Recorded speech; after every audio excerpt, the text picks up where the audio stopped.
Welcome to the South Defense. If you're tracking global defense technology, you know that the story of modern warfare is, well, it's increasingly being written in the air using drones. That's for sure. And today we're focusing on a specific milestone, the recent successful public engine test of the Shahed 161 UAV engine. Right, by the IRGC Aerospace Force. Now, an engine test might sound a little technical, maybe even dry, but our sources show this is just the latest chapter in one of the most remarkable stories of reverse engineering in recent history. Oh, absolutely. So today we're diving deep into how a single captured U.S. asset became the foundational blueprint for an entire family of indigenous, sophisticated, and scalable military drones. And that's the key word, isn't it? Family. Yeah. This isn't just about one drone. The Shahed 161 is a compact, jet-powered UCAV, and it's clearly far beyond the prototype stage. We've been seeing it in public since 2020. Exactly. Its consistent public displays confirm it's operationally ready. This thing is in service. And it has the numbers to back that up. I mean, you look at the specs, 150-kilometer operational range, a ceiling of 7,600 meters. And it can carry two 50-kilogram smart bombs. So this is a serious tactical platform, but to understand why these specs are so significant, we really need to start at the beginning. We have to go back to 2011. The genesis of this entire program, and thus the Shahed 161, it all dates back to December 2011. This was the pivotal moment. An intact American RQ-170 Sentinel stealth drone. The Beast of Kandahar. That's the one. It was captured after entering Iranian airspace. And for U.S. defense planners, this was just a massive intelligence loss. A nightmare scenario. But for Iranian engineers, it was an unparalleled opportunity. I mean, this was essentially a masterclass in modern flying wing design, stealth technology, advanced wiring, just delivered right to their hangar. But what really defines this program isn't the capture itself. It's the meticulous, decade-long response. The sources all underscore that this was not some quick, cheap copy. This was a knowledge-driven, systematic reverse engineering project. It shows profound strategic foresight. They weren't just cloning a shell. They were trying to master the underlying physics, the avionics. And that's not easy. Not at all. Reverse engineering a stealth drone, especially a flying wing design, presents monumental challenges. The internal wiring, the flight stabilization algorithms. So did they immediately have, the same materials science to build a perfect replica? Highly unlikely, and that's a critical distinction. That's why the whole process was so iterative. They focused first on just mastering the geometry and the aerodynamics. They knew they couldn't jump straight to a full-scale replica. So how did they start? They started small. The documentation shows a 15% scale model for initial R&D. So not even meant to fly, really? Not at that stage, no. The goal was just understanding how the complex flying wing geometry actually worked in practice. It was a crucial test bed for the design principles. Smart. Mitigates risk, saves money. Exactly. So once they cracked the fundamentals of that design, by 2014 they progressed to 40% scale prototypes. And this is where the family tree really begins to branch. Great. You see the birth of the jet-powered Shahed 161 and its counterpart, the Shahed 141, which used a piston engine.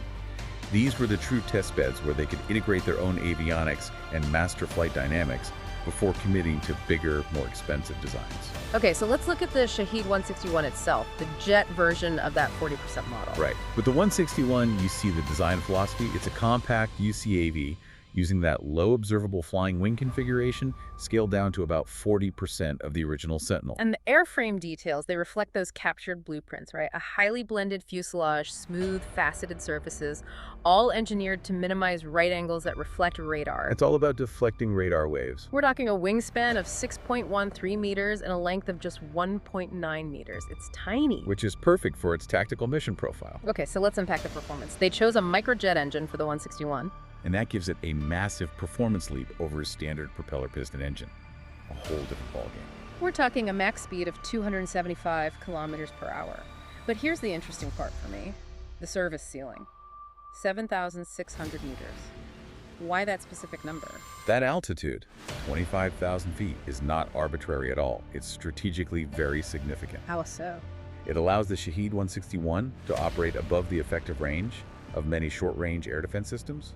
We're talking manned pads, the manned portable systems. So it can just fly over them. It maintains speed and altitude to evade those common tactical threats, which gives it a key survivability advantage. And operationally, the design seems focused on agile deployment. The maximum takeoff weight is just 170 kilograms. Which is incredibly light. And that lightweight construction contributes to its 3 hours of endurance and a 500-kilometer operational range.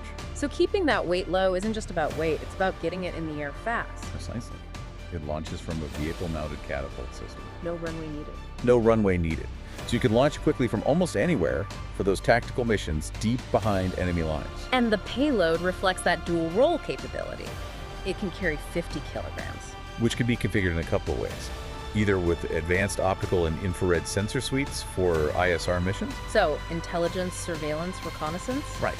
Or it can be loaded with 2 Sadid smart bombs.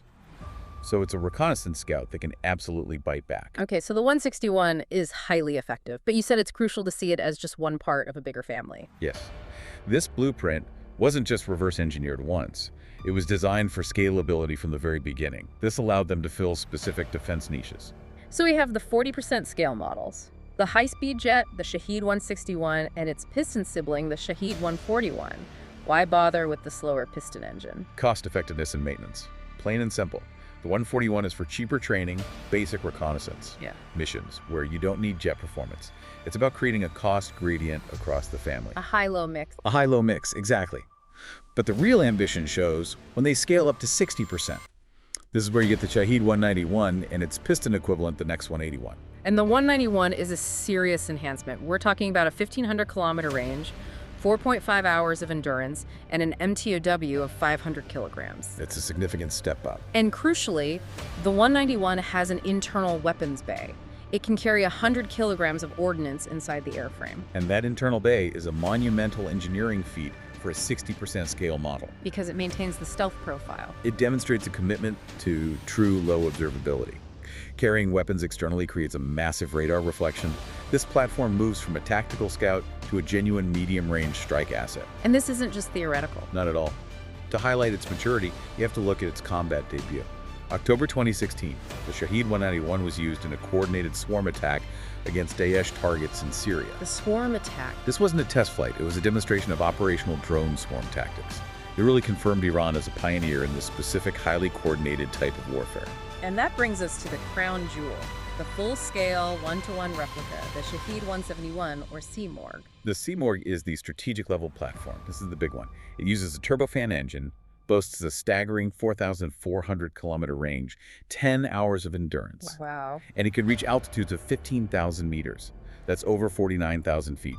With a 3,700-kilogram MTOW and likely using radar-absorbent materials, the Seamorg is designed explicitly for strategic, stealthy, deep penetration reconnaissance missions.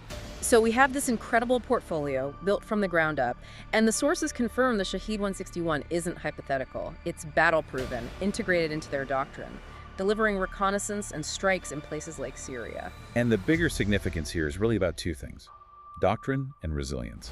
This layered family is a core pillar of their doctrine of asymmetric warfare. They aren't trying to match major powers jet for jet. No. Instead, they're fielding this combination of relatively cheap, expendable piston drones alongside sophisticated, low-observable jets. And that creates a very complex problem for any air defense system. It's a strategic nightmare. You have the cheap Necness 141s forcing an opponent to expend expensive interceptors, while the stealthier Necness 161 and NX 191 platforms conduct higher-value ISR and precision strikes. And this entire capability, this whole scalable defense architecture, was developed despite sweeping international sanctions and arms embargoes. Completely from the ground up. Which is why this story is so often framed in terms of national resilience. It really speaks volumes about relying on indigenous scientists and engineers. They took one intelligence asset and transformed it into a scalable industrial program. They secured technological sovereignty in a critical defense sector when external supply chains were completely cut off. So that layered approach ensures persistent ISR and precision strike capability across all levels of the conflict. Whether it's a short tactical raid or deep strategic monitoring, they have a tailored solution built on the same flying wing architecture. It's just an incredible journey. From one single captured stealth drone to a comprehensive, multi-platform defense portfolio covering tactical, theater, and strategic roles. And that, I think, is the thought we want to leave you with. This program was a response to an opportunity a decade ago. It shows how dedicated, knowledge-driven engineering, when applied to a reverse-engineered asset, can entirely bypass traditional supply restrictions and development timelines. A complete shortcut. So, if a single intelligence coup can unlock this level of scalable military technology across every performance, niche piston versus jet, small versus large, what does that suggest about the long-term viability of technological superiority in an age of rapid adaptation and decentralized warfare? Something to mull over. Thank you for joining us for this deep dive. Don't forget to hit subscribe if you want to stay ahead of the biggest shifts in aerospace, geopolitics, and defense innovation.